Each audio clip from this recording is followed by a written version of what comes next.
welcome to another episode of Making Waves, a program of the Ocean Community Chamber of Commerce. My name is Lisa KONICKI, and it's my great pleasure to be able to be here to talk about local businesses and to help expose them to a greater audience. Today, my guest is Julie Brayton of Julie Brayton Fine Art. Thank you, Julie, so much for coming here. Thank you for having me. My pleasure. As you know, I'm one of your biggest fans. Yes. My whole family is a big fan. And arts are an important part of the economy. And it's not just banking and service industry and tourism in our community. Art. Art feeds the soul, and art makes a house a home. And your art particularly speaks to me. And I'm really glad to be here to share it with folks today. I'm very appreciative, and my mission is to, have people bring a part of themselves into their home through my work. And so I do connect with people that enjoy nature, and their souls are soothed by things like the ocean or local marsh scenes. So it makes me happy to make people happy. Well, you're very passionate about your work, and it shows. And you use oils, I believe, as your medium, Yes. correct? Yes. And how long have you been a professional artist? It's probably around 35 years. I did my first show eons ago. I remember being scared to death and not sitting next to my booth. Funny. So, yeah, but now I've learned how to actually communicate with people and draw them out, because a lot of times people can't envision what something would look like, size, color. So I'm able to help them make those decisions more easy. And one of the things I know, having known you for so many years now, is that if somebody sees something that speaks to them in your booth at an art festival, for example, or at your home where you exhibit some of your pieces, you can make a very similar version of it, pretty much to any size or shape that they need for a particular room. I had a customer who is in Westerly who I showed them a rectangular shaped painting, and it looked amazing in their space, but they needed square. And it was a marsh scene, and there was a blue heron in the painting, and they didn't want the blue heron in the painting. Easy enough. But the husband was like, but I want birds, So. So he got an osprey or something else. Yeah, exactly. Right? So I made the painting square, and they were thrilled, and that made me happy again. What part of your business would you say is custom work like that versus work where, you're just inspired by a particular scene or a particular moment, and you're, doing what's inside of you and presenting it to the public either in a gallery or at a show? Well, my goal has been to make paintings that people want, that I make. But there is a certain percentage of people that ask me to make those adjustments, and I make it known to them that they can. Because I've noticed people will be afraid to say, can you change that? Or, so I let them know it's okay. I'm not, Right. But I've gotten to the point where I am selling more of what I make at the shows, which makes me very happy. But Because you get that human connection. yeah, And you can picture it. And I'm sure people show you pictures of what it looks like in the space when they it's do. done. I ask them to. And that's special, right?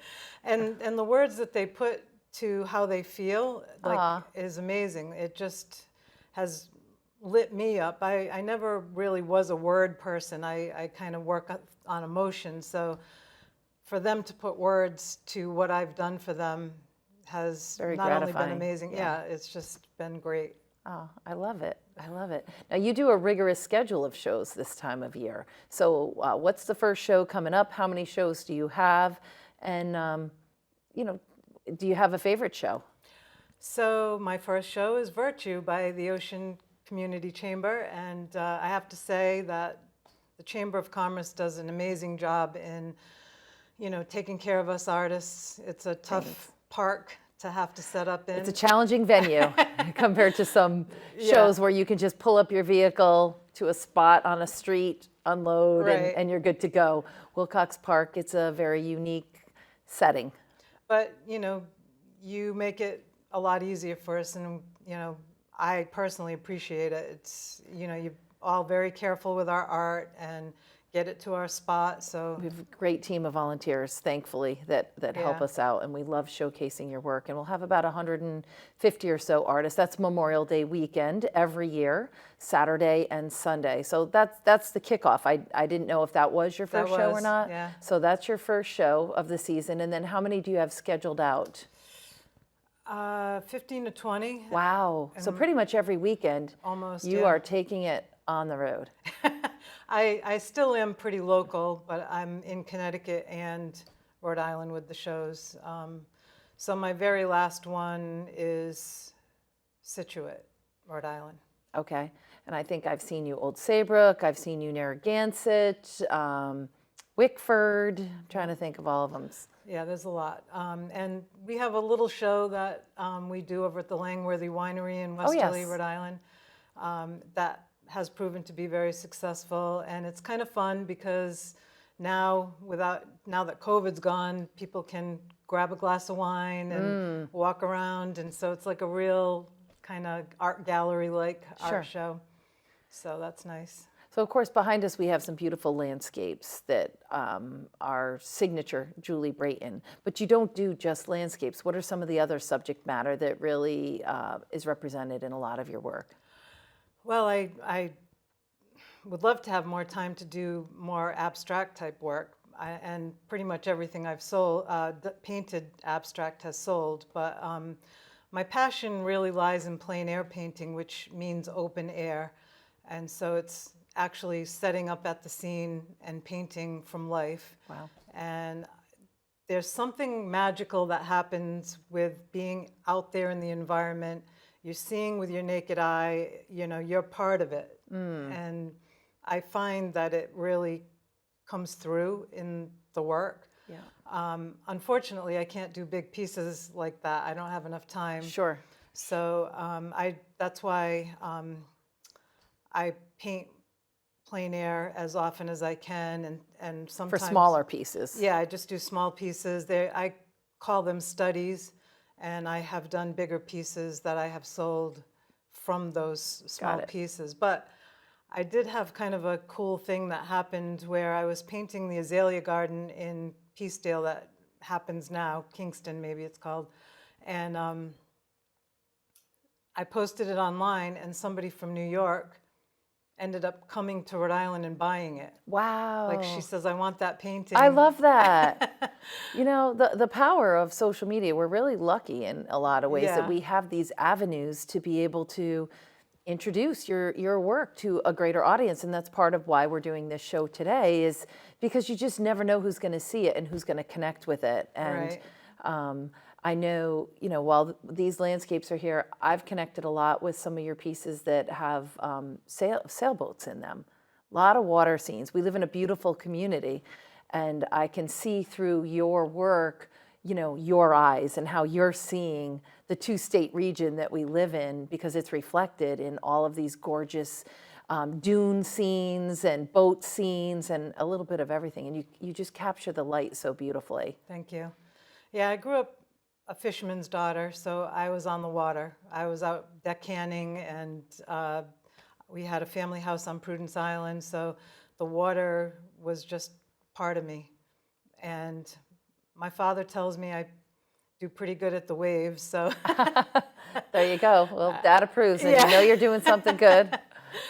But I find that, because I do teach, that people struggle with painting waves, and I never had a struggle with that. So I do enjoy teaching others as well how to paint, how I paint. Sure. So. And some of your studies I've seen, Barn Island is a big source of inspiration for you. Yeah. I know this piece behind you right here is representative of the space that's just beautiful behind the Hounds right here on Route 1 in Stonington. Yeah. So as locals come to your booth or come to a gallery, because I know you exhibit at least one gallery, maybe more, and we'll have you share that information, they're going to recognize some of these scenes. And, you know, that's what makes it really special, because it reminds you of just how fortunate we are to be here. And you're just capturing the most beautiful parts of our area. Thank you. Yeah, it's kind of hard. I look out my window and see the skies. You know, it's just hard to ignore the beauty that we live around. So. And when you capture it and you hang it on the wall in your house, it makes such a difference in a room, right? Yeah. I mean, it literally will transform a room. There's nothing like original works of art, nothing. It's true, because it's a living thing in a way, you know, the texture of the paint, and it's just totally different than getting a print, although that's an option for people. I do offer canvas prints, so they can. If they can't afford the original, Sure. It's a canvas print comes close. So. And do you do any embellishments on the prints, or it's just a straight print? I do sometimes, yeah. Okay. So sometimes it has a little bit of a texture to it, or Right. a couple little special touches by you that make it a little different than the print that I might be buying in Right. 15. Okay. Well, that's good to know. Yeah. And you mentioned teaching. So do you teach locally? Where do those classes take place? So they are at Dunn's Corner, 111 Dunn's Corner Road in Westerly, and so that's my in-person, but I also have an online course that Nice. people have taken, and so that's under Paint with Julie Brayton, if somebody was going to look it up. And is it a one-on-one, or is it a course where you might have a handful of people, almost like a Zoom type meeting, where you're going step by step and they're all tuning in and following along? I have a variety, so people can buy a one-off of How to Paint a Wave, Okay.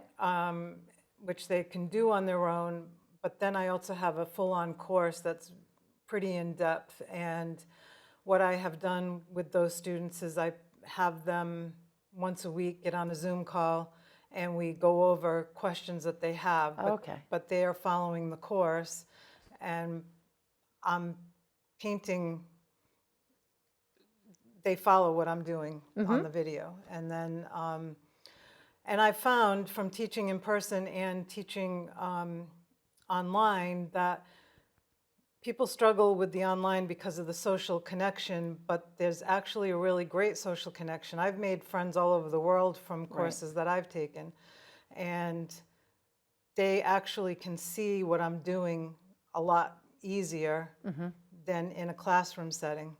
Oftentimes they're getting up and looking close at, Got it. you know. Are they recorded so that they can freeze it and go back and Yes. watch in sort of slow motion your technique when you're doing it? And that's the other thing. I often have people say, so what color was that? Okay. And this way they can just rewind and. Okay. Excellent. But people can do this together. You know, they can come together. I have Facebook groups that people can not only meet each other, but collaborate, you know, like get online or whatever. So that's something I'm going to be promoting more, but it's worked out really well. And then you have your work in at least one gallery in Rhode Island. You want to talk about where that is, and do they constantly carry your work, or is it just sporadically? They carry, actually there's 2 galleries that I know of that have carried your work, but tell us about that. Maybe there's even more. So I have Fuller Gallery in Jamestown, and what I found is, you know, there's mostly locals that end up buying that from that gallery. Okay. And that's Victoria Corey is the owner of that gallery, and then Jan Burtwell, I have smaller pieces in her place in Wakefield. Okay.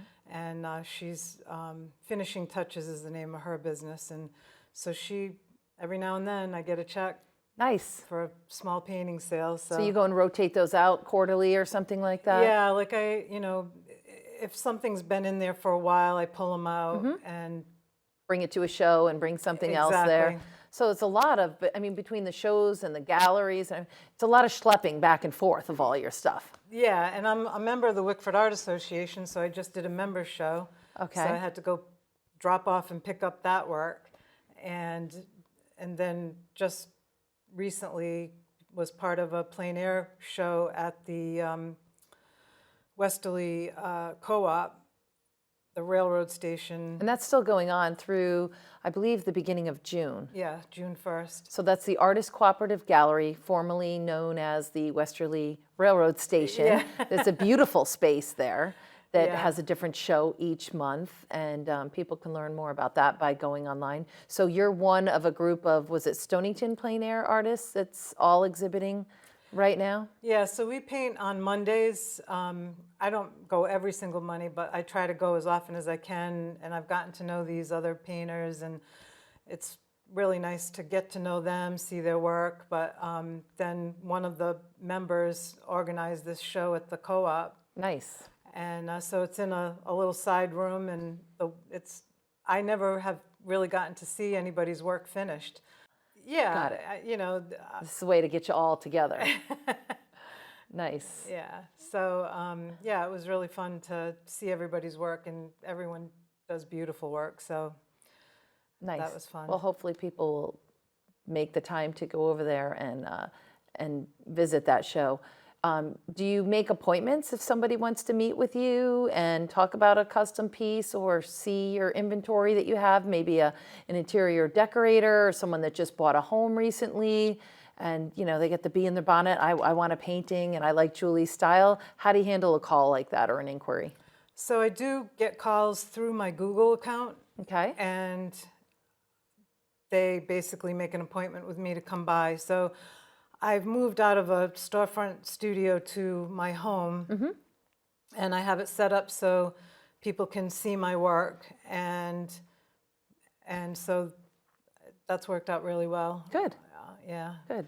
And so Instagram, Facebook, website, all that. Could you give us a little bit of the lay of the land on that for people who might want to look?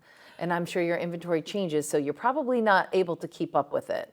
Because you're selling and then you're creating new work, and you're selling and you're creating new work. This is like a constant cycle for you when you're a professional artist. I'm actually painting like a fiend to get ready for Virtue, because I had a flash sale a few weeks ago that turned out very successful. Great.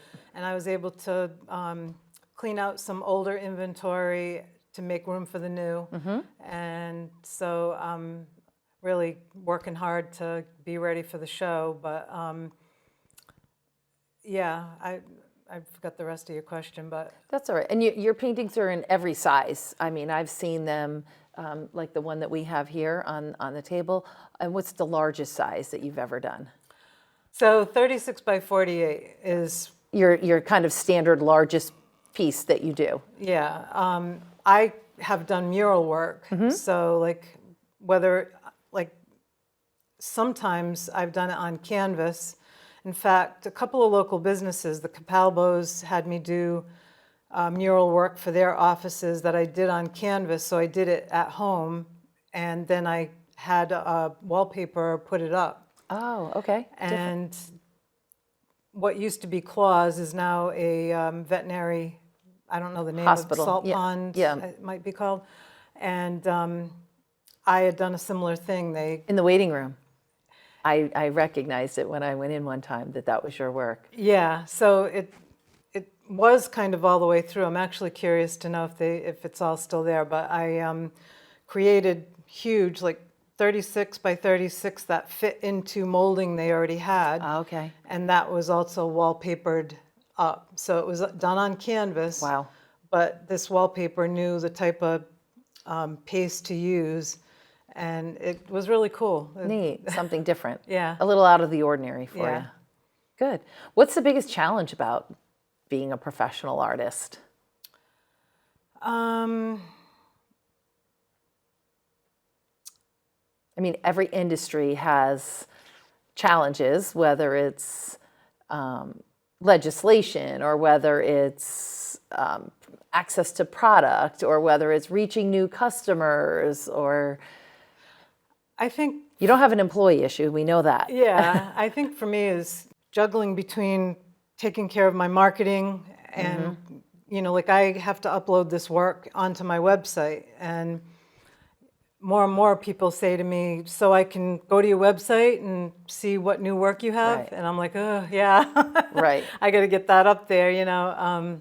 Right. Meantime, sometimes it's selling faster at a show before you can even put it. You're spinning a lot of plates Yeah. when your business is a sole proprietor, where you are literally, you know, making the product. It's a lot. People don't realize how much physical labor, how much lugging goes into it, especially the shows. You know, it's a lot of work. It's a lot of work. And we live in this beautiful area where people want to go to the beach and enjoy the summer, and your weekends, every single weekend, I would imagine June, July are your top months. Are they for sales? July, August, and September. Okay. Yeah, those are my packed busiest. But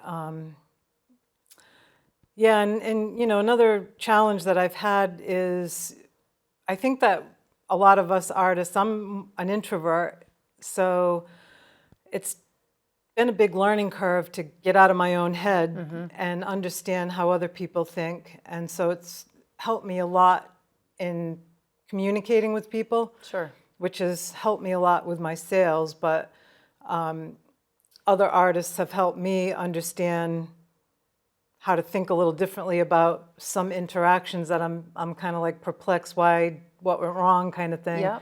And so that's been a challenge that I feel like I've overcome. And There is a vulnerability exactly to being an artist, because you put your heart and soul into your work, and then you're putting it out there. And, you know, person after person is walking by the booth, and you're like, you know, come in. How do you engage them to get them? Right. You're not selling a car. You're selling your heart and your talent. And so, you know, you want to have that conversation, and you want them to love it the way that you loved it when you created it for them. But yeah, it's the sales piece has to be something to overcome and refine. And you're lucky that you artists are in a community that is so supportive of one another, because you're teaching your fellow artists about how you're doing your classes and how you're doing some things, but they're teaching you on the sales end of some techniques. I think it's awesome for artists to share, and we do. You know, we share with each other. I've learned so much from doing the shows because other artists have been so generous in, you know, what they do to set up, or, you know, where to get framing, or, you know, whatever the case is, understanding how the client thinks. You know, there's so many facets that other artists have been a great asset to me to learn from. Wonderful. It's great to hear. It's a wonderful community. Yeah. We're lucky. We have some very talented people. What haven't I asked you, or any other information that you would like the public to know about yourself or your work?